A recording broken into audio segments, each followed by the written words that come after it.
Nora is supposed to cross a bridge to reach the other side. Sounds easy, right? But it isn't, because the bridge is heavily guarded. But she knows that the guards work in shifts. And at night, there are exactly 17 minutes for which the guards do not keep a watch on the bridge. So if she has to cross the bridge, it has to be within those 17 minutes. Now Nora takes only a minute to cross the bridge, and she could have easily crossed within that time frame if she was alone. But along with her, she needs to take her grandfather, who takes 10 minutes to cross the bridge, her father, who takes 5 minutes, and her sister, who takes 2 minutes to cross the bridge. Can all 4 of them cross the bridge together? Absolutely not. The bridge is strong enough to hold a maximum of 2 people at a time. And there is another twist here. When the guards are not keeping a watch, the lights are switched off and it turns completely dark. And Nora and her family have just one lantern with them. So how do they all cross the bridge before the guards turn up? Can Nora help the entire family cross the bridge within 17 minutes? Before we move on to the solution, let's look at the clues.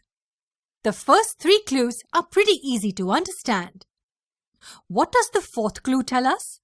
It says that there's just one lantern that they have. How did you interpret this? It tells us that if 2 people cross the bridge and reach the other side, then one person needs to come back with the lantern. Because if the lantern doesn't reach the start point again, nobody can cross the bridge because of the darkness. I have another question for you. When 2 people cross a bridge, what's the time that will be considered? Say for instance, Nora and her grandfather together cross the bridge. How long would they take to cross it?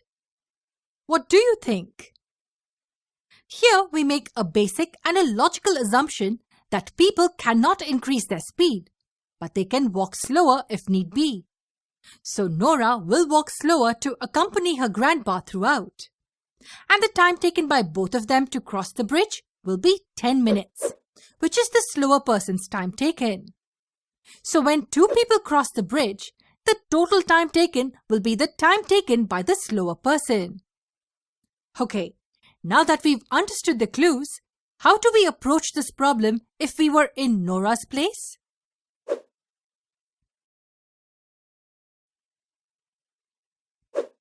Let's say we came up with a plan where we decide to send the elders safely first. So G and F cross the bridge first. They would take 10 minutes to cross the bridge. What would be the next step? N and S are yet to reach the other side. Can we just let them cross the bridge? No, we can't, because they don't have a lantern. So either G or F would need to come back with a lantern. We can't send G back because he would take 10 more minutes, and the total time elapsed would cross 17 minutes. So what if we send F back? F will take 5 minutes to cross the bridge and reach the starting point. With this, 15 minutes have already elapsed. With just 2 minutes left, we have 3 people left near the starting point.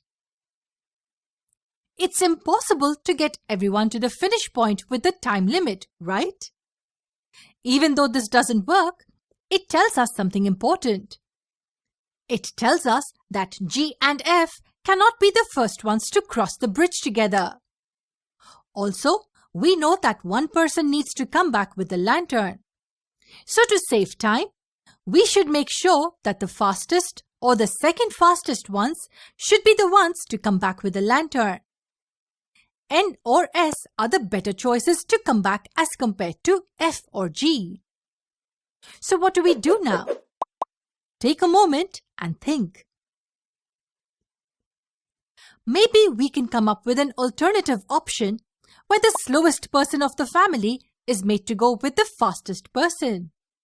So if N and G go together, the time they will take to cross the bridge is 10 minutes. This leaves them with 7 minutes. Now when Nora comes back with a lantern, only 6 minutes will be left.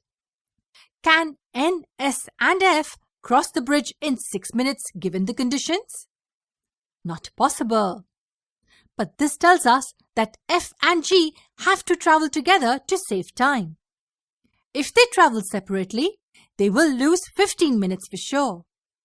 And we also know that F and G cannot be the first ones to cross the bridge together. So is there any plan the family can come up with to cross the bridge together before the guards take their position? We know Nora is a smart and a witty girl. Even with the time limit, she manages to help her family cross the bridge. So, how did she go about it? First, Nora decided that the fastest two of the family members would cross the bridge. So Nora takes her sister along. As Nora's sister takes 2 minutes to cross the bridge, the total time taken would be 2 minutes. 15 minutes more to go.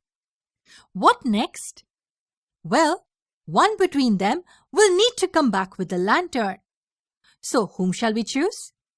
We would select Nora because she's the fastest. Nora takes a minute to come back with the lantern to the other end of the bridge. 14 minutes remain.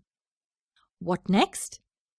We'd see that F and G have to travel together in order to utilize the time at hand. Hence, the only practical solution Nora comes up with is to hand over the lantern to her father and asks him to take her grandfather along. The two of them cross the bridge in 10 minutes. But now the family members only have 4 minutes left. Now someone has to come back with the lantern to get Nora to the other side. Whom would you choose? F, G or S? It's very clear now that F and G cannot take up this responsibility due to time constraints. Hence, Nora's sister takes up this task and crosses the bridge towards Nora with the lantern. That'll take 2 more minutes. Now, after her journey across the bridge, they are left with just 2 minutes. And now, both of them cross the bridge together. The total time they will take to cross the bridge is 2 minutes. That makes the total of 17 minutes. The guards are back at their position while Nora and her family cross the bridge unnoticed. Wasn't this interesting? Is there any other strategy that Nora could have applied to cross the bridge? Please share your ideas in the comment section. And don't forget to share this video with your friends and family. Now let me leave you with a follow-up problem. Imagine you were at the starting point of the bridge with your family. You can cross the bridge in 2 minutes, while your sister takes double the time that you take to cross the bridge. Your father takes 5 minutes to cross the bridge, while your grandfather takes 4 times the time you take to cross the bridge. In this case, can you tell me the minimum amount of time you would require to cross the bridge, assuming the other conditions are the same? Leave your answers in the comment section. The strategy you would use for this one may not be the same as we used for the previous one. All the best!